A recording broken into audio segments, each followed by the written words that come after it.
আসসালামু আলাইকুম প্রিয় শিক্ষার্থীবৃন্দ, আশা করি তোমরা সবাই ভালো আছো। ম্যাট্রিক্স স্টাডি পয়েন্টের পক্ষ থেকে তোমাদের সবাইকে জানাই স্বাগত। আজকে আমি তোমাদের জন্য ম্যাট্রিক্সের খুবই গুরুত্বপূর্ণ একটি এমসিকিউ নিয়ে হাজির হয়েছি। চলো তাহলে আমরা এমসিকিউটি পড়ে নিই। এ বি ও সি এর শক্তিমাত্রা যথাক্রমে 4/3, 3/4, 4/7 হয়, তাহলে A transpose plus B into C ম্যাট্রিক্সের মাত্রা কত হবে? তাহলে চলো আমরা এটি সমাধান করি।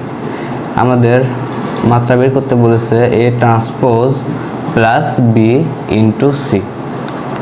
তাহলে প্রথমে আমাদের দেওয়া আছে কি, এর শক্তিমাত্রা 4/3, তাহলে এ ট্রান্সপোজ এর শক্তিমাত্রা ঠিক এটার উল্টা হবে, অর্থাৎ 3/4। এখন আমাদের দ্বিতীয়তে বলা হয়েছে এ টি প্লাস বি। আমরা কখন যোগ করতে পারি? যদি দুইটা শক্তিমাত্রা সমান হয় তাহলে আমরা কেবল সেটিকে যোগ করতে পারি। এখন দেখা যাচ্ছে এ ট্রান্সপোজের শক্তিমাত্রা হলো 3/4 এবং বি এর শক্তিমাত্রা হলো 3/4, এবং যোগ করার ক্ষেত্রে যদি দুটি শক্তিমাত্রা অবশ্যই সমান হতে হবে এবং এটির অ্যান্সারটিও এদের সমান হবে, অর্থাৎ 3/4। এখন আমাদের দ্বিতীয় অংশ, অর্থাৎ A transpose plus B into C.